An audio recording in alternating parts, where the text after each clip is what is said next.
Grâce à la mairie du 9e et grâce à l'extrême gentillesse de Madame Delphine Burkliff et notre maire, la Compagnie nationale des experts peut vous recevoir ce soir pour la première édition de ces conférences. C'est donc notre président Frédéric Castin qui va inaugurer ce cycle qui va durer jusqu'au mois de juin. Frédéric, à toi. Le titre de la conférence de ce soir, l'autographe, le prix de l'encre, le prix du sang, un côté un peu énigmatique et même parfois peut être apparu comme provocateur. Et pourtant, là vous avez Flaubert. Flaubert, c'est l'homme plume, l'ermite de Croisset, les tourments de l'écriture, une page manuscrite de Flaubert. Ces ratures que vous voyez sont comme des écueils, des barres rocheuses sur lesquelles les mots viennent battre comme des vagues. Il se vide de son sang, un sang noir, épais, et c'est ce que j'ai voulu dire dans ce titre, c'est ce dont je vais essayer de vous parler ce soir, d'une passion, la passion des manuscrits, une passion aussi ancienne que l'écriture, puisque Suétone, au IIIe siècle après Jésus-Christ, est ému aux larmes devant une lettre de Néron, et que plus près de nous, Stefan Zweig collectionne les manuscrits. En même temps, une passion qui a connu bien des vicissitudes.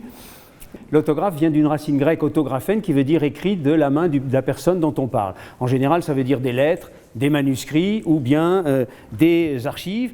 Et on peut dire qu'a priori, des petits bouts de papier, c'est pas très spectaculaire, c'est plutôt ingrat. Et pourtant, si on se rapproche, je pense qu'il y a une sorte de magie qui opère. Là, par exemple, vous avez une lettre de Louis XIV. Si je poursuis, là, vous avez Freud, c'est son encre, son écriture.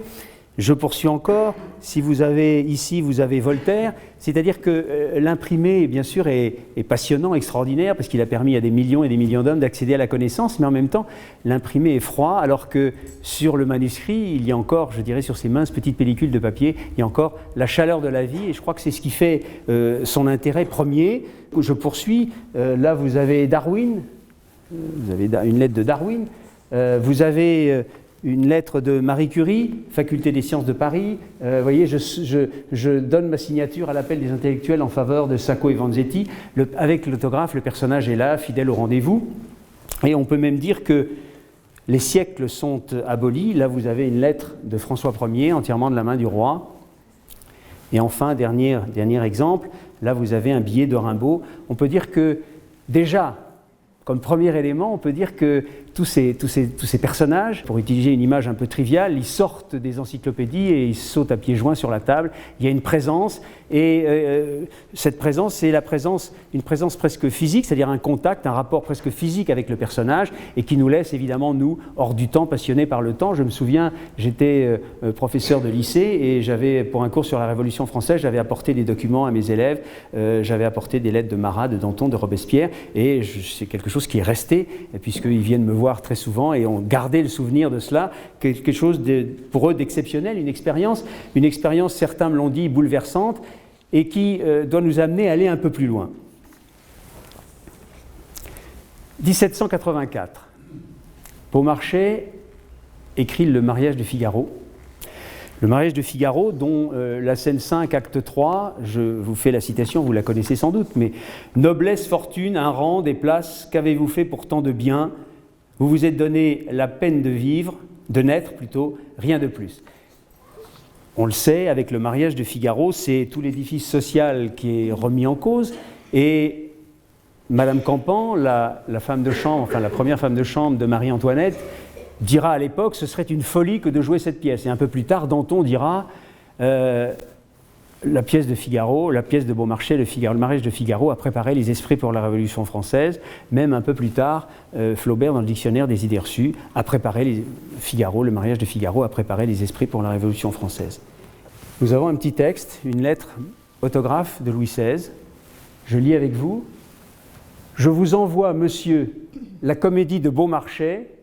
Je l'ai lu et fait lire, le censeur ne doit en permettre ni la représentation ni l'impression. » C'est-à-dire que, donc voilà, là on est au cœur, si vous voulez, l'autographe, c'est d'une certaine façon, c'est aussi l'histoire en marche. À un moment donné, Louis XVI qui interdit le mariage de Figaro. C'est donc l'histoire en marche, et une histoire d'ailleurs qui nous est propre, mais qui en même temps concerne, si vous voulez, que nous partageons en tout cas avec le reste du monde.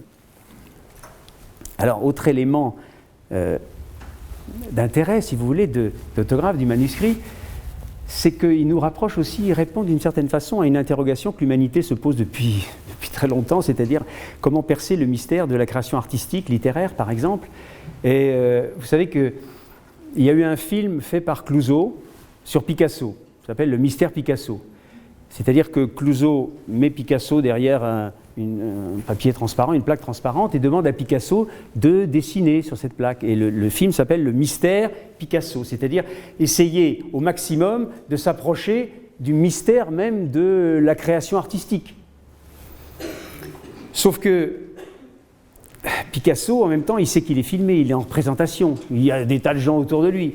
Alors que, reprenons notre lettre de Flaubert. Là, Flaubert, il n'est pas en représentation, il n'est pas filmé, il ne travaille pas au milieu des gens, il est tout seul à Croisset, il travaille. Et on peut dire qu'avec ce manuscrit, un autre aspect donc, de l'intérêt de l'autographe, on approche évidemment au plus près de ce qui est absolument insaisissable, c'est-à-dire le mystère de la création artistique. Et puis il y a un autre intérêt du manuscrit, c'est qu'en même temps, l'autographe, c'est aussi toute une série de personnages qui nous ont accompagnés, qui nous accompagnent depuis des générations, qui nous ont accompagnés sur les bancs de l'école, mais que ce soit en France ou dans le reste du monde. Je veux parler d'Hugo. Le 2 décembre 1851, le coup d'État de Louis-Napoléon Bonaparte, et on vient arrêter Hugo. Hugo n'est pas là, Hugo est parti, et Hugo fuit. Hugo, tous les soirs, change de résidence. Et on vient même voir la femme d'Hugo, Adèle Hugo. Alexandre Dumas vient avec un personnage qui connaît un peu, qui a des accointances dans l'armée, et qui lui signale, vous savez, on a donné l'ordre de tuer Hugo, on fera passer ça pour un assassinat, donc si vous pouvez, avertissez-le. Bon, Hugo change de résidence tous les soirs. Lorsqu'il change, Juliette Drouet, sa maîtresse, a raconté qu'elle passait devant lui pour lui éviter les barrages, lui indiquer les barrages dans les carrefours. Bon, bref, Hugo va finir par partir avec un faux passeport. Et là, vous avez un document d'Alexandre Dumas qui dit la chose suivante. « Quelque part que soit Hugo, faites-lui passer avec votre lettre ce petit mot. Bien cher ami, vous savez que partout je suis avec vous, en vous, que ne pouvez-vous m'emporter de corps comme vous m'emportez de cœur, je vous aime et vous admire, à vous, Alexandre Dumas. » C'est-à-dire qu'Alexandre Dumas transmet à quelqu'un un mot pour Hugo, puisqu'ils sont séparés, le coup d'État, Hugo doit fuir, Hugo est recherché, Dumas essaye de l'avertir, donc il donne cette lettre à quelqu'un en lui disant « Si vous voyez Hugo, transmettez-lui mon amitié, transmettez-lui plus que mon amitié, mon affection. » Donc c'est un peu comme une bouteille à la mer qu'il jette. Et ce qui est très important, là le petit mot, ce qui est important et qui donne un peu l'émotion qu'on peut avoir avec l'autographe aussi, c'est ce petit R que vous voyez là-haut. Ce petit R est de la main de Hugo, et c'est ce qu'il mettait lorsqu'il avait reçu un courrier et répondu. Donc ça veut dire que la bouteille à la mer est arrivée à destination. Donc vous voyez comment, si vous voulez, l'autographe, c'est une forme absolument vivante et pleine d'émotions, pleine de réalité. C'est non seulement l'histoire en marche, c'est l'approche au plus près du soupçon de ce que pourrait être la création littéraire en particulier. Et puis c'est la vie d'hommes, de femmes. Michelet, jeune historien, directeur du service historique aux archives nationales, et qui raconte une expérience pour lui très forte qu'il a vécue en rentrant dans les archives et en passant au milieu de ces casiers dans lesquels étaient tous ces manuscrits, toutes ces lettres. Donc il est aux archives. Je ne tardais pas à m'apercevoir, dans le silence apparent de ces galeries, qu'il y avait un mouvement, un murmure qui n'était pas de la mort. Ces papiers, ces parchements laissés là depuis longtemps ne demandaient pas mieux que de revenir au jour. Ces papiers ne sont pas des papiers, mais des vies d'hommes, de provinces, de peuples. Et à mesure que je soufflais sur les poussières, je les voyais se soulever. Ils tiraient du sépulcre, qui la main, qui la tête, comme dans le jugement dernier de Michel-Ange ou dans la danse des morts, cette danse galvanique qu'il menait autour de moi. J'ai essayé de le reproduire dans ce livre. Donc, vous voyez comment il ressent lui-même physiquement ce que j'ai essayé de vous présenter peut-être un peu maladroitement jusqu'à maintenant. Et alors évidemment, quand on cite Michelet, Alors on dit, oh mais c'est un peu image d'Épinal, tout ça, c'est oh là là, c'est un peu down, tout ça. Je veux dire, il faut faire très attention. Je voudrais prendre un exemple. On voit souvent dans les livres d'histoire, dans les livres anciens déjà, on voit l'histoire de Joseph Barras, ce jeune hussard de 14 ans qui, pendant la Révolution française, est arrêté par les royalistes. On lui dit « Crie vive le roi », il refuse et il crie « Vive la République » et il se fait embrocher. C'est une image qu'on pourrait appeler une image d'Épinal, elle est apparue partout, etc. D'ailleurs, bien des gens ont précisé bah, « c'est la Vulgate républicaine, est-ce que ça a vraiment existé? On ne sait même pas. » Et vous avez là un texte de Robespierre. La Convention décerne, vous voyez, il a rayé, accorde, la Convention décerne les honneurs du Panthéon au jeune Barras. David est chargé de donner ses soins à l'embellissement de cette fête nationale et il a rayé, dans toutes les écoles primaires, il faudra mettre un buste de Barras. Voilà. Donc vous voyez comment, c'est peut-être la Vulgate républicaine, c'est peut-être tout ce que vous voulez, mais là on est au cœur de l'histoire, c'est-à-dire que de quoi s'agit-il? La Révolution est en danger, à l'extérieur, à l'intérieur, et j'ai presque l'impression, moi physiquement, que ces rayures expriment d'une certaine façon le chaos, la difficulté, les problèmes qu'il y a à l'époque.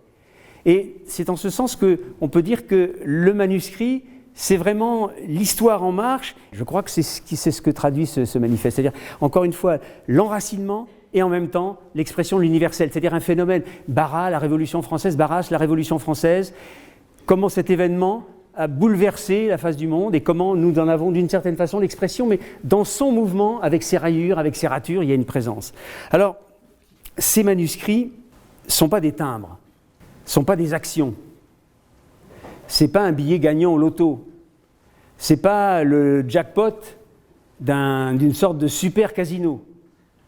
Ce sont ce qu'on appelle des biens culturels, ce sont des biens culturels, et parmi les biens culturels, je dirais même, par la reconnaissance qui est faite du phénomène, ce sont peut-être les plus précieux, peut-être pas au sens vénal du terme, mais au sens culturel du terme, puisque si quelqu'un aujourd'hui voulait exporter un manuscrit, il en a la possibilité, il doit en demander l'autorisation, mais il y a des seuils de valeur, c'est-à-dire qu'au-delà d'un certain seuil, on doit demander une autorisation. Eh bien, les manuscrits et les objets archéologiques sont des catégories pour lesquelles le seuil est zéro. C'est-à-dire que pour n'importe quel document, quelle que soit sa valeur, on considère qu'il a potentiellement été un trésor national parce que c'est un chaînon, c'est un maillon de notre histoire, c'est un chaînon ou une partie de ce fil que tresse entre les générations l'ensemble de ces manuscrits. Alors, c'est d'ailleurs pour cela que, rapidement je voudrais revenir sur un peu l'histoire de ce patrimoine écrit, c'est d'ailleurs pour ça que très rapidement, très tôt, l'institution publique s'est penché sur cela et a essayé de rassembler, de conserver, de préserver cette mémoire collective. François Ier et puis ensuite la Révolution française qui donne un élan, considérable dans ce domaine pour précisément conserver, préserver cette mémoire nationale, qui fait que les collections publiques se constituent, disons, des dépôts publics, se constituent par des dons de particuliers et se constituent aussi par des achats. C'est ainsi que les archives ont acheté l'ensemble des archives de Turgot.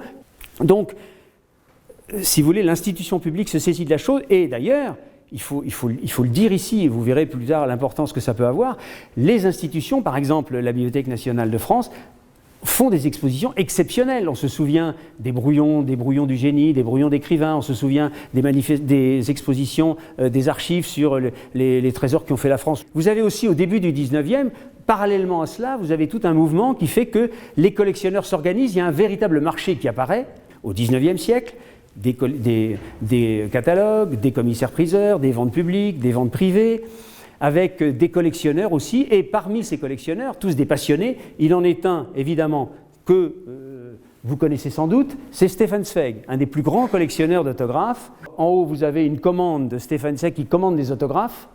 Vous voyez, une lettre de Bach et une lettre de Wagner à la maison Charavet, c'est-à-dire la plus ancienne maison d'autographes au monde, qui a été fondée en 1830 à Paris. Et en même temps, regardez l'expression de ce que je vous disais, c'est-à-dire des collectionneurs qui sont des passionnés, Stefan Zweig, dans son livre Le Monde d'hier, rédige quelques belles pages. Je puis contempler une de ces pages barbouillées d'hiéroglyphes dans l'enchantement de l'amoureux, comme d'autres, un tableau parfait. Alors, donc le public, le privé, et la constitution, si vous voulez, du patrimoine écrit, elle s'est faite finalement par un processus complet d'opposition et de combinaison entre le public et le privé. C'est-à-dire que, par exemple, il y a une tradition, c'est que dans les institutions publiques, on dit toujours « le public rassemble et le privé disperse ». C'est une réalité et aussi peut-être un lieu commun, en ce sens que ce n'est pas toujours vrai. Pourquoi ? Parce que bien souvent, les particuliers font des dons à l'institution publique, bien souvent d'ailleurs. Vous savez, le type qui a passé, un collectionneur, qui a passé une vie dans laquelle il a mis de la passion, il a mis de l'argent, il passe une vie à rassembler des manuscrits, comme ceux dont je viens de vous parler, une matière vivante, si vous voulez. Bon, il collectionne, puis à la fin de sa vie, il se tourne, il regarde son fils, il y en a un qui regarde la télé, qui passe, il y en a un autre qui aime les grosses voitures, etc. Il se dit, qu'est-ce que je vais donner ? Et hop, le mouvement naturel, pour pérenniser cette collection, c'est donner à l'institution publique. En même temps, le public a besoin du privé, en ce sens que, bien souvent, le privé, par définition, il est capable d'anticiper sur une institution qui est plutôt conservatrice, qui est légitime et normale. Par exemple, des lettres de Rimbaud, il a fallu que quelqu'un anticipe. Ou si on prenait dans les musées pour l'Olympia de Manet, par exemple. Bon, bref. Donc il y a ça. Et puis en même temps, du côté du privé, vous avez par exemple des collectionneurs qui disent mais l'État bloque tout. Bon. Ce qui est vrai et pas vrai, parce que si on prend les demandes de certificats, les demandes d'exportation, on s'aperçoit que finalement l'État bloque assez peu de choses. Et en même temps, comprendre que les collectionneurs privés ont besoin de l'institution publique. Pourquoi ? Parce que c'est la référence ultime qui donne tout son sens à sa collection. Donc vous voyez une forme d'équilibre qui existe et que je crois qui s'est manifestée et qu'on peut comprendre. Là, vous avez une lettre d'Henri IV. Bon, c'est vrai que cette lettre d'Henri IV, j'appuie un peu avec c'est une lettre autographe signée d'Henri IV, entièrement de la main d'Henri IV. J'appuie un peu avec le pouce et elle tombe en poussière, c'est une catastrophe, c'est absurde, idiot, ridicule. Cette mince petite pellicule de papier est arrivée à nous après des siècles et des siècles. Entre-temps, le mur de Berlin s'est effondré, l'empire austro-hongrois n'existe plus, et pourtant elle est là, elle a résisté à l'eau, au feu, aux rats, aux ultraviolets, elle a été préservée du fanatisme, de la bêtise, et elle est là pour nous. Pourquoi ? Comment ? Pourquoi ? Comment ? Parce que depuis des siècles, vous avez eu une longue chaîne de collectionneurs, de conservateurs, d'amateurs, de gens passionnés comme ceux que je vous ai indiqués, c'est-à-dire de gens comme Zweig, ou de conservateurs, ou de directeurs de musées, d'archives, etc., qui ont préservé cela.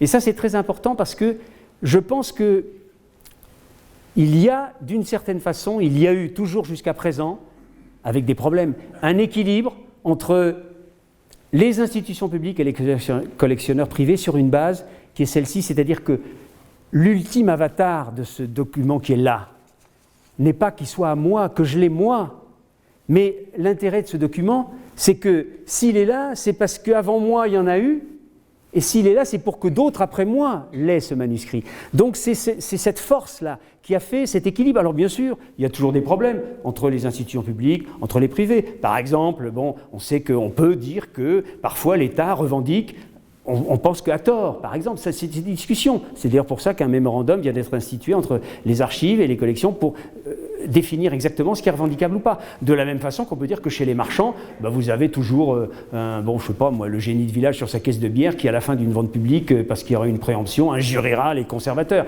Mais ça existera toujours. Mais il reste que jusqu'à maintenant, on peut dire qu'il y avait une forme d'équilibre, jusqu'à ce qu'apparaissent de nouveaux acteurs. Alors là, vous me permettrez de faire état d'une expérience personnelle, puisque moi, la première fois que j'ai rencontré l'association Aristophile, et en particulier son directeur, l'héritier, c'est tout à fait au début. J'étais président du syndicat de la librairie ancienne et moderne, et il m'a invité au Fouquet's. Bien. À quel titre vous m'invitez ? Je lui demande, président du SLAM, expert, Maison Charavet, héritier, etc. Tout. Bon, j'y vais, dans Fouquet's. pas très à l'aise quand même. J'ai eu un exposé, si vous voulez, un exposé. Il y a une anomalie. Monsieur Castin, il y a une anomalie dans le marché des autographes parce que le marché des autographes est resté à l'abri du grand courant d'air frais qui a balayé tout le marché de l'art, les affaires. Il y a une marge de progression fantastique dans ce domaine parce que c'est resté un milieu feutré. Et puis les collectionneurs, c'est tous des gens moisis, ringards, finis. Il faut trouver une nouvelle forme. J'ai inventé un système formidable, l'indivision. On va vendre des manuscrits en indivision, on va multiplier les collectionneurs par 10, etc. Et puis les musées, c'est lamentable, ils ne font rien, c'est nul. Donc moi, je vais faire mon musée. Bon. Il souhaitait que je le fasse adhérer au SLAM, rentrer au SLAM, puisque j'étais président, et que, bon, par ailleurs, éventuellement, comme expert, je sois associé à ces activités. Je n'ai pas donné suite. Dans les années 80, voilà ce qu'on pouvait trouver dans les catalogues, vous voyez, History in your hands, Money in the bank. Vous voyez, l'esprit, si vous voulez, voilà, qui existait déjà. Donc j'étais quand même préparé à ce genre de choses, mais jamais je n'aurais pensé que ce type de méthode ou de raisonnement pouvait s'étendre, disons, de la façon dont cela a été fait. Et le système était le suivant. Le système est le suivant. Premièrement, on promet des plus-values, on promet sans promettre, mais enfin en tout cas les gens qui travaillent pour placer ces choses-là promettent eux des plus-values de 8% par an cumulables pendant 5 ans, donc au bout de 5 ans c'est 40% de plus-value. Deuxièmement, on explique que, alors, évidemment, si j'ai commencé par la passion de l'autographe, c'est évidemment pour en creux et vous expliquer de ce dont je parle. Donc, et en même temps, il faut expliquer que le marché de l'autographe n'est pas un marché de niche, que c'est un marché formidable, progression fantastique. Et ainsi, par exemple, il y a des textes qui disent Hugo, Monet, etc., progression de 15%, Baudelaire, progression de 20% par an, plus-value, enfin je veux dire plus-value de 15% par an, François Ier, plus-value de 10% par an, etc., etc. En même temps, on dit, c'est un marché très porteur, parce qu'en France, il y a 25 000 libraires spécialisés dans les manuscrits. Donc ça, c'est pour dire qu'il y a un marché qui fonctionne. Enfin, dernier élément, c'est nous avons 2 grands experts avec nous, et puis les people. Ça, photos, réception, des gens de la télévision, c'est quasiment si les investisseurs n'ont pas l'impression que TF1 descend chez eux au moment du 20h pour leur dire investissez dans les autographes. Donc voilà, si vous voulez, la situation. Donc voilà, si vous voulez, l'arrivée de nouveaux acteurs dans le monde que j'ai essayé de vous dépeindre, qui est quand même un monde de culture, de connaissances, de passion, d'émotion. Donc là, voilà. Mais tout cela, c'était ça, puis il y a eu un résultat quand même. Hein. Il y a eu un résultat, voilà. Résultat, coupure de presse, la chute de l'empire de papier, c'est-à-dire que, d'après les chiffres, il y a un préjudice subi de 900 millions d'euros. Il y a 20 000 investisseurs qui sont lésés. Alors, moi, je ne vais pas me prononcer sur la mise en examen. Alors voilà, et mis en examen, l'empereur des manuscrits, ça c'est dans la presse, et son expert ont été mis en examen hier soir pour escroquerie en bande organisée, blanchiment, présentation de comptes infidèles, pratiques commerciales trompeuses, abus de biens sociaux et abus de confiance. Voilà, bon alors moi je ne commenterai pas ça. Par contre, je m'exprimerai quand même sur un certain nombre de choses pour lesquelles je me sens relativement compétent. Première chose, première affirmation, je dis qu'il y a une tromperie commerciale. Il y a une tromperie commerciale, premièrement, dans le fait de dire Hugo, Monet, plus-value de 15%, Baudelaire, plus-value de 12%. Pour une raison simple. Ici, vous avez 2 lettres de Claude Monet. Même format, on pourrait même dire qu'il y en a une qui est un petit peu mieux que l'autre, parce qu'il y a Giverny, là en tête. Même format, même nombre de lignes.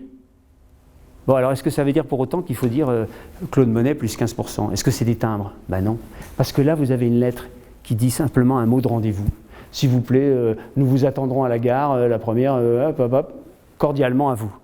Et à côté, vous avez il n'y a pas plus de lignes, il n'y a pas plus d'espace, il n'y a pas plus d'écriture, mais où Monet dit je vous renverrai un billet de 100 francs pour la souscription Manet. Et tout explose. Qu'est-ce que c'est la souscription Manet? Vous savez que le tableau L'Olympia de Manet avait choqué parce que cette nudité, cette peau blanche, la femme noire, le chat noir, l'ombre, c'était extrêmement choquant, considéré que ce n'était pas possible que ça arrive dans les collections publiques, et donc le Louvre avait refusé. Et Monet organise une souscription pour racheter le tableau et pour pouvoir le donner aux institutions. Donc, si vous voulez, là, entre ces deux lettres, on ne peut pas dire, vous comprenez, il n'y a rien à voir, ça n'a rien à voir. C'est pas une lettre, c'est pas monnaie. C'est pas monnaie plus 12%. Il y a une lettre de monnaie qui dit ça et il y en a une autre qui dit autre chose. Et la valeur, ça n'a rien à voir. Ça, c'est le premier aspect. Deuxième aspect, quand on dit c'est un marché porteur, alors là, c'est ce qu'on appelle le culot ou l'absence de rien. Dire il y a 25 000 libraires spécialisés dans les autographes en France.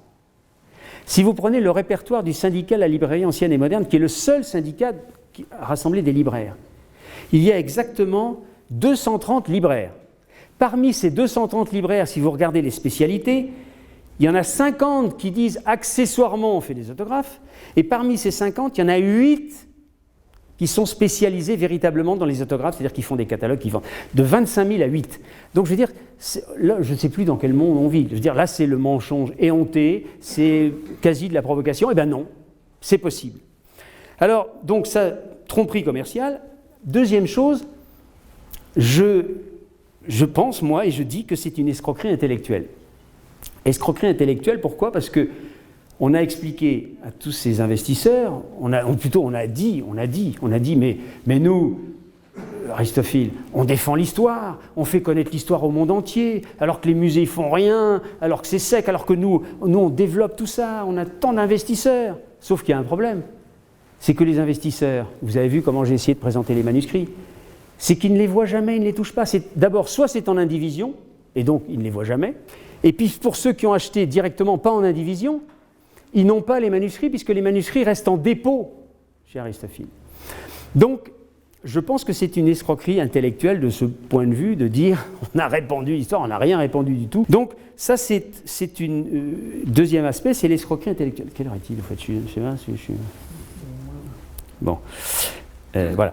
Et deuxièmement, et dernièrement, par un troisième point, où là, évidemment, comme président de la CNE, de la Compagnie nationale des experts, je me dois d'insister un peu, c'est que cette opération a tenté, mais l'opprobre et le discrédit sur une profession entière qui est celle des experts, par exemple des experts que nous sommes dans les compagnies. Parce que pour une raison simple, regardez, je vous donne un simple exemple. À un moment donné, c'est dans la veine des 25 000, hein, Aristophile dit aux investisseurs, voilà, c'est une lettre d'Einstein, formidable, etc. Il dit, et cette lettre d'Einstein, je l'ai fait estimer, je l'ai montré à un ingénieur de la NASA. C'est-à-dire, c'est vraiment aussi bête que si on montrait les tournesols de Van Gogh au jardinier en chef du muséum. Je ne vois pas ce qu'il pourrait dire sur... Donc, vous voyez, encore une fois, on est dans n'importe quoi. On se moque des gens, Donc, on est perdu, c'est fini. On ne sait plus où on en est. Et c'est ça qui est enfin, à mon sens, une catastrophe. Et je pense qu'il ne faut pas sous-estimer cela. Parce que tout ce que je vous ai dit au début, c'est quelque chose qui existait depuis des siècles, qui avait un sens, qui avait une signification, il y avait un équilibre. Et c'est tout cela qui, en un espace, en un moment, en un instant, a été balayé. Balayé. Parce que qu'est-ce qui se passe ? Le résultat, c'est quoi ? Le résultat, c'est que, avec cette opération, vous avez des prix très élevés, mais qui sont des prix fictifs, qui ne correspondent pas au marché, véritablement. Et le fait qu'il y ait ces prix fictifs très élevés, finalement, fait que des tas de propriétaires d'archives sont sortis du bois et se sont dit, après tout, on va vendre. Donc, ils ont vendu à Aristophile. Il y a des tas de choses qui sont sorties, qui attendaient, on savait qu'elles étaient là, on disait, on prendra le temps, on verra, ça viendra, on s'en occupera, etc. Là, tout est sorti en même temps. C'est-à-dire qu'on peut dire que là, ils ont fait sortir en 15 ans ce qu'il aurait peut-être fallu 75 ans pour que ça sorte. Mais quel est le résultat ? Le résultat, c'est que vous avez une masse de documents. Vous avez une masse de documents que, d'une part, le marché ne peut pas absorber. D'abord parce qu'il y en a trop, et parce que les prix sont trop élevés. Et d'autre part, que les institutions publiques elles-mêmes ont du mal à gérer, parce que parmi tout ce qu'il a acheté, il y a les trésors nationaux. Et ces trésors, tout d'un coup, c'est comme, je ne sais pas, l'image n'est peut-être pas correcte, mais ça vous donnera l'impression. C'est comme si tout d'un coup, les institutions publiques se trouvaient face à... On leur sortait 10 grottes de Lascaux en même temps. Qu'est-ce qu'on peut faire ?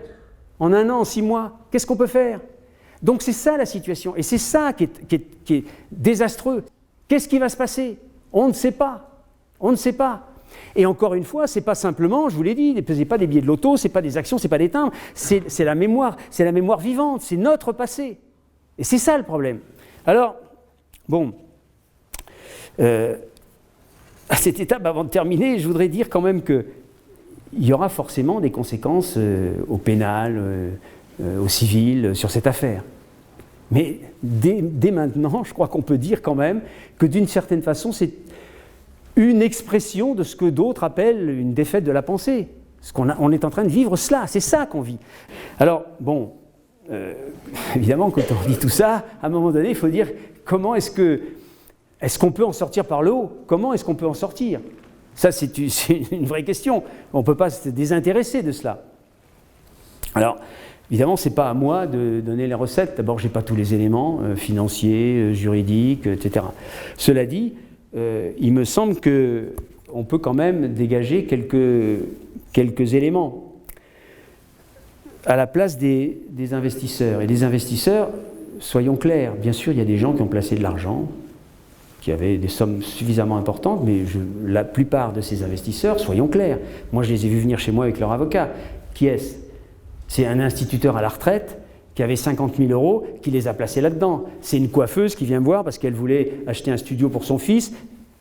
Voilà, c'est un pompier. Voilà. Alors moi, je pensais, d'abord je pense qu'il y a deux écueils à éviter. C'est d'une part l'impatience et d'autre part le chacun pour soi. L'impatience parce que avec mon appréciation quand même qui est un peu ancienne maintenant, un peu d'expérience, je pense que si on veut écouler, si on veut vendre, si on veut faire que les investisseurs retrouvent un petit peu de leur placement, il faudra 10, 15, peut-être 20 ans. Donc ça, il faut être conscient de la chose. 130 000 documents, il faudra peut-être 10, 15, 20 ans. Deuxième chose, je pense que le chacun pour soi, c'est une catastrophe parce que le chacun pour soi, ça ouvre la porte à toutes les manœuvres des uns et des autres, des gens qui peuvent être intéressés à l'ensemble, alors que je pense que l'intérêt des investisseurs et l'intérêt finalement patrimonial, c'est de conserver cela comme un ensemble et de le vendre sur 15 ans, mais avec, disons, une rigueur, avec une maîtrise de la chose et le faire, je dirais presque, alors les gens vont ricaner, mais je dirais dans la dignité. Et puis...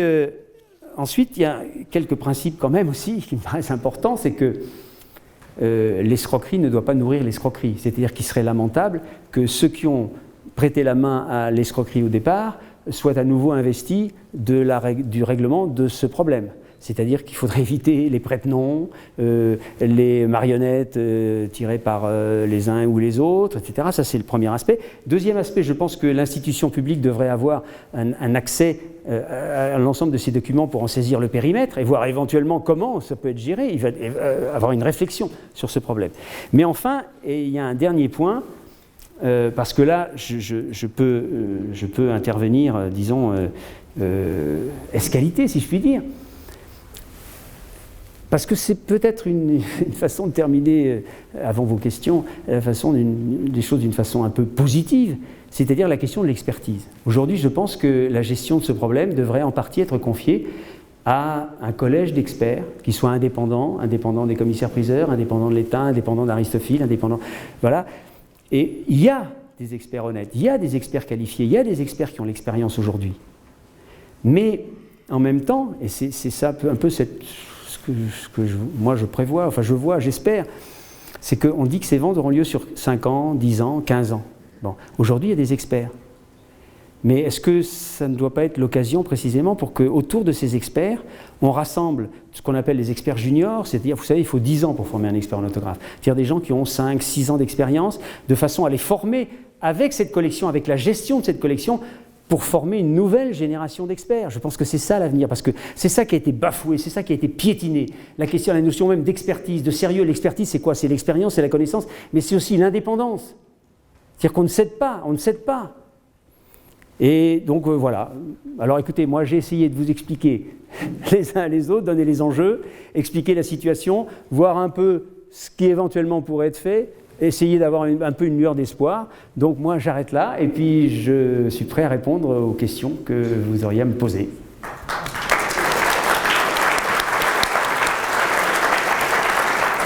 Le problème des fous faux qui n'a pas été abordé aussi.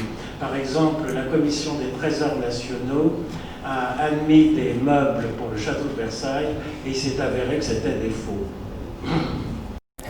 Bon, alors là, on sort un peu de notre domaine, mais je peux vous répondre qu'effectivement, il a été vendu à Versailles des meubles qui s'avéraient être des faux. Ben, écoutez, moi, la seule chose que je peux vous dire, c'est que dans notre compagnie, en tout cas, lorsque un expert est impliqué dans une affaire telle que celle-ci, par exemple, eh bien, nous prenons immédiatement les mesures, c'est-à-dire que nous instruisons un dossier dans lequel nous l'écoutons, il est représenté, il peut s'expliquer, et où nous prenons les mesures. Et par exemple, on peut soit l'exclure, ce qui a été d'ailleurs le cas pour un des experts qui avait contrevenu, disons, à nos règles déontologiques. On peut aussi les suspendre en attendant une décision de justice, ce qui a été fait. Alors moi, je vous dirais simplement une chose sur cette question-là, puis après on reviendra aux autographes, mais ça vaut aussi pour les autographes. Il y a une question essentielle pour nous, experts, c'est la question de la traçabilité. Lorsqu'on nous apporte un objet, on ne peut pas simplement se contenter de dire il est bon, il est vrai, etc., ou ça c'est formidable, mais aussi il faut savoir d'où il vient. Est-ce qu'il n'a pas été volé? Est-ce qu'il ne vient pas des institutions publiques, des collections publiques? C'est la question de la traçabilité. Et donc c'est quelque chose sur lequel nous sommes extrêmement pointilleux. Quelqu'un qui avait fait des faux racontait, on lui disait mais comment, vous n'avez pas, plutôt la personne, le conservateur qui avait acheté, etc., on lui dit mais vous n'avez pas vérifié, etc. Et alors qu'est-ce qu'il vous a dit l'expert quand vous lui avez demandé la traçabilité? Ah ben l'expert il m'a dit c'était une vieille dame qui me devait de l'argent, elle me les a donnés. Donc vous voyez ça, c'est typiquement le genre de choses qui sont inacceptables, qu'on ne peut pas accepter nous comme experts, qu'on ne peut pas accepter. La question de la traçabilité, c'est fondamental. Encore une fois, donc vous voyez comment ça rajoute les couches. Hein. Il faut l'expérience, il faut la connaissance, il faut l'indépendance, et en même temps, il faut être très rigoureux sur la question de la traçabilité. Voilà. Mais ça vaut pour les... Alors, pour les faux, bon, je ne vais pas raconter, c'est devenu presque un cliché, mais enfin, tout le monde a entendu parler de l'affaire Vrain-Lucas. C'est-à-dire ce faussaire qui s'était adressé au mathématicien Chasles, vous savez, le théorème de Chasles, et qui lui avait vendu toute une série de lettres extraordinaires, puisque ça allait d'une lettre de Jules César à Cléopâtre lui demandant des nouvelles du petit Césarion, une lettre de Lazare le ressuscité, une lettre de Vercingétorix, etc. Tout ça en vieux français. Donc ça c'est ce qu'on appelle les faux grossiers, je dirais, même si ça a marché pendant un bon moment. Et ça a marché pendant un bon moment. Et ça, il y aurait une étude à faire là sur les collectionneurs.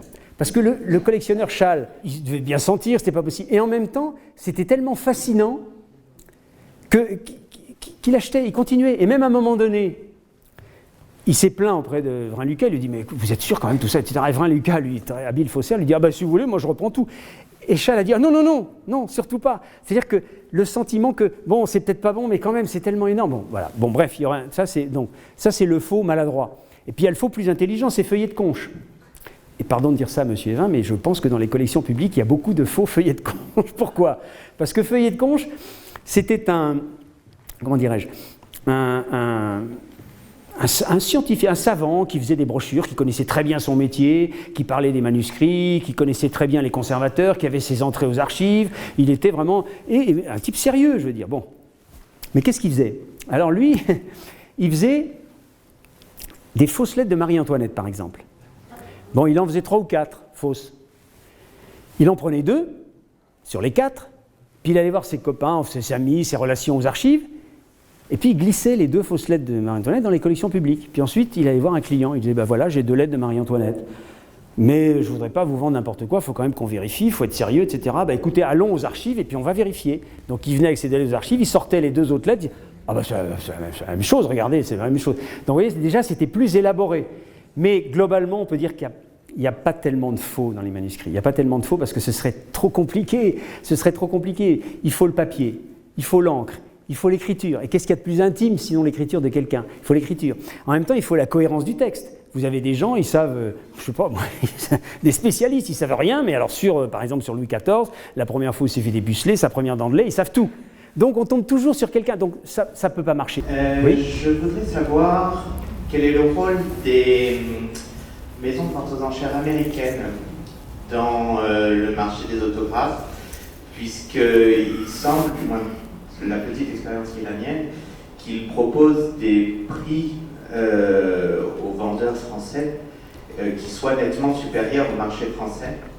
Et comment éviter de la même façon que les manuscrits fuitent tous vers l'étranger, sachant que des sites américains se retrouvent avec des documents extraordinaires qui, du coup, partent de France. Merci. Ben oui, alors il y a deux choses. D'abord, les maisons de vente anglo-saxonnes. Je ne sais pas exactement la réponse à la question, mais j'en profite pour dire une chose. C'est qu'on ne le dit pas assez. On dit toujours le marché français, complètement fini, etc. Maintenant c'est New York, c'est Londres, c'est Berlin, etc. La France, etc. Je crois pourquoi ? Parce qu'on ne met pas suffisamment l'accès sur un fait simple.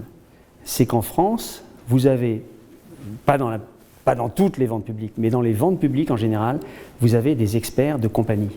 C'est-à-dire des experts qui garantissent. Or, si vous prenez les catalogues des maisons de vente anglo-saxonnes, si vous lisez les conditions de vente, j'aurais dû l'apporter un récemment que j'ai reçu de Suisse qui dit la chose suivante: notre catalogue, les descriptions que nous faisons des documents dans notre catalogue ne sont que des impressions que nous avons eues et nous ne garantissons absolument pas leur etc. C'est-à-dire qu'ils ne garantissent rien.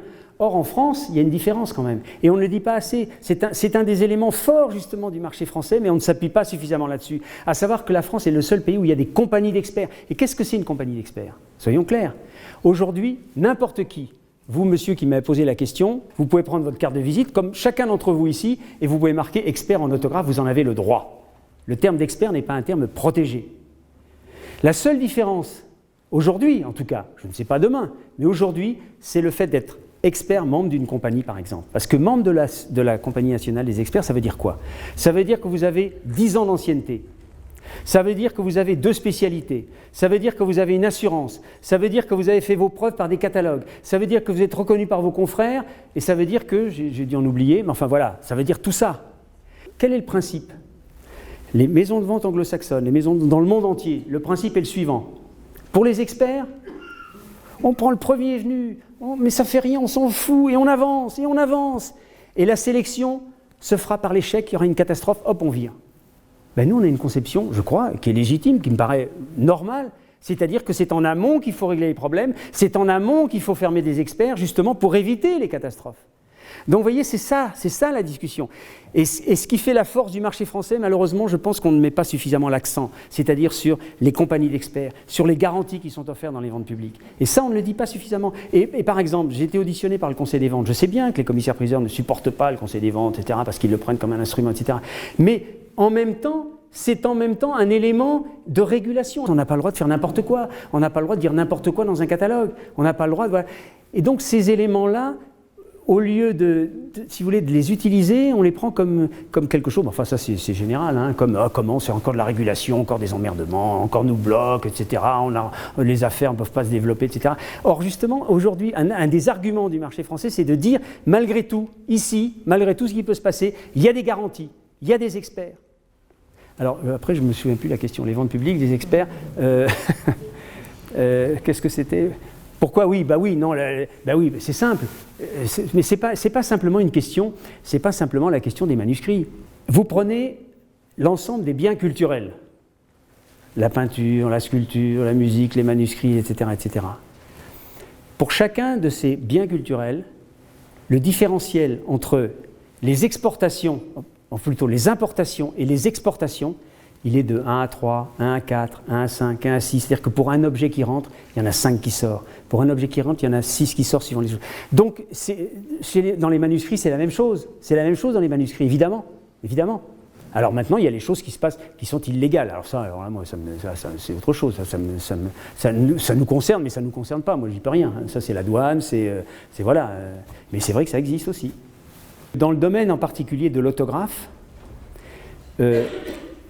il y a une distance entre la valeur culturelle et la valeur financière. C'est-à-dire que vous pouvez avoir dans l'autographe un petit autographe de rien du tout apparemment, avec les raisonnements d'Aristophile qui vaudrait 100 €, 150 €, mais qui pourtant peut se révéler décisif pour un chercheur, ou alors comme un maillon manquant dans une discussion, ou par exemple quelque chose qui pourrait inverser toute une étude, toute une recherche. Et par exemple, les archives Turgot qui ont été achetées par les Archives nationales grâce à l'opération du mécénat, c'est une mine extraordinaire. Vous avez 15 000 documents. Qui est Turgot ? C'est un économiste. Bon, en même temps, c'est un type des Lumières, c'est un copain des encyclopédistes. En même temps, alors il écrit sur l'économie, un des pères de l'économie politique. il fait des articles dans l'encyclopédie, il écrit sur la botanique, il écrit sur l'architecture. C'est un homme du 18e. Donc c'est passionnant. Et en même temps, il est intendant. Donc il nous donne des éléments d'information sur l'administration, sur toute la vie de l'époque. Et donc c'est ça les archives. Mais d'abord, on ne peut pas casser les archives, c'est impossible. Mais imaginons retire des pièces de ça. Qu'est-ce qui financièrement a une valeur? Par exemple, la lettre de Turgot au roi, dans laquelle Turgot dit au roi, maintenant les conseils, maintenant mon truc c'est pas de dette, pas de dette, pas de dette, pas de dette. On piquerait un document dans ces archives, ça n'aurait pas de sens, ça n'aurait pas de valeur, et en plus, et malheureusement, ça détériorerait l'ensemble. C'est d'ailleurs pour ça que moi, personnellement, puisque j'ai fait l'inventaire de cette collection, je me suis toujours battu pour que ça reste comme un ensemble, et pour que l'État l'achète. Bon.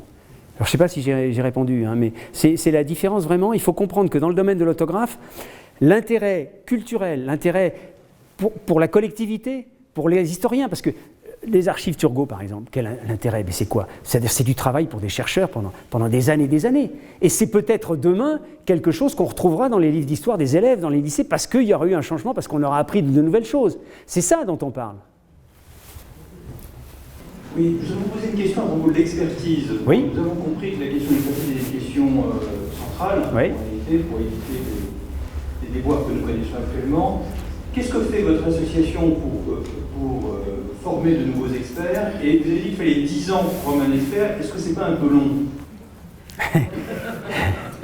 Non, je vous assure, c'est pas un peu long. En tout cas, c'est la règle que nous nous sommes fixée, et je crois que c'est une garantie au contraire. Mais c'est pas négatif, au contraire, c'est une garantie. C'est pas comme un oukase, il faut 10 ans. Non, c'est parce que l'expérience nous a montré que, moi je peux vous dire que dans mon domaine, il faut 10 ans. Pourquoi?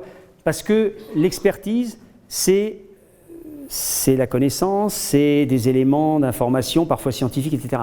Mais fondamentalement, c'est l'œil, c'est l'intuition. Et ça, on l'obtient qu'au bout de longues et longues années.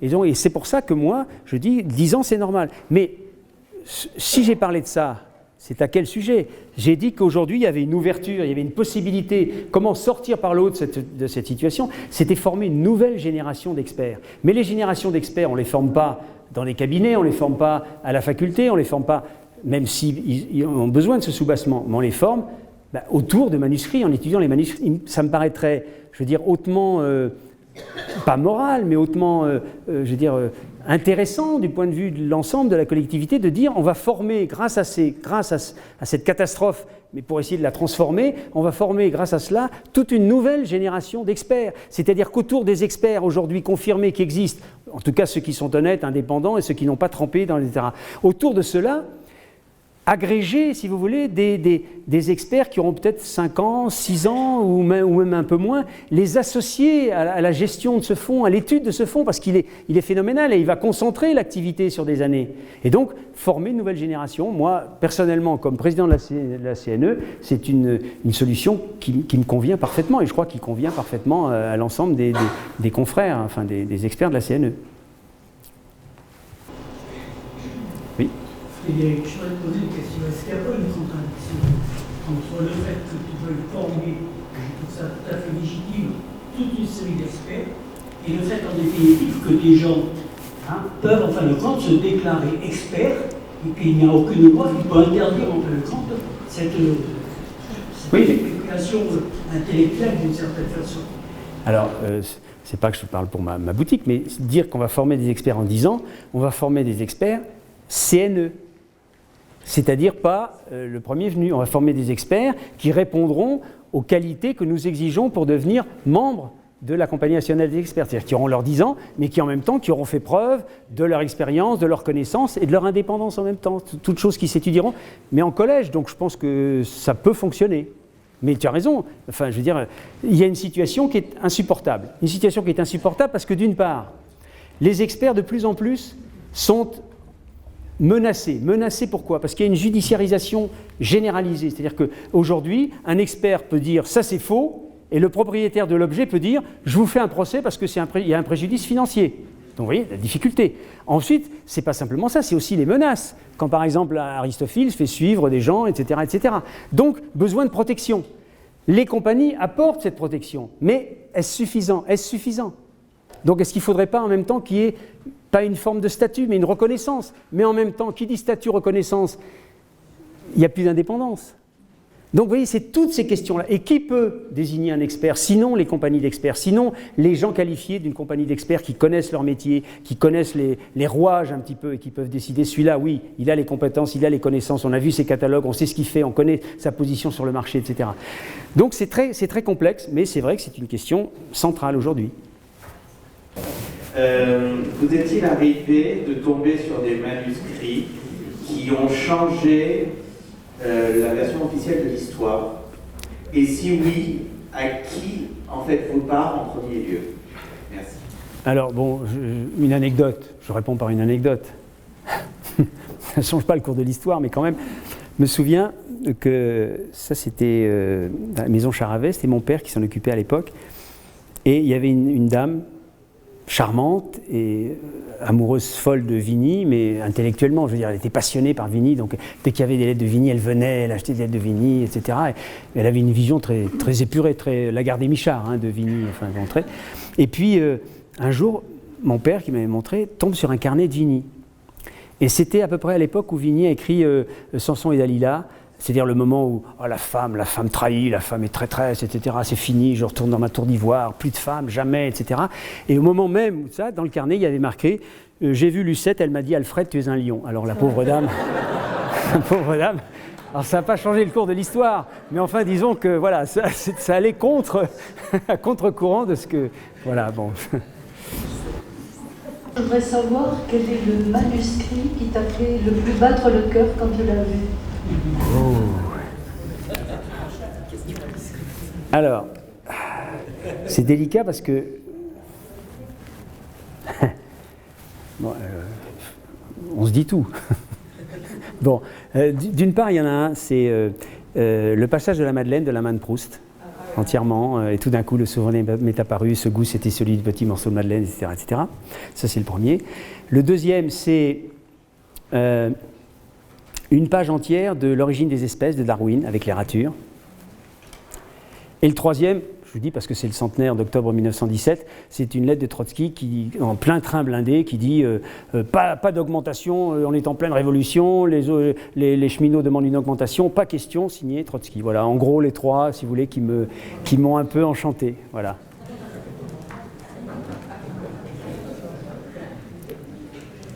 Fini, pas d'autres questions? Bon, bah écoutez, si. Alors, s'il n'y a plus d'autres questions. Alors,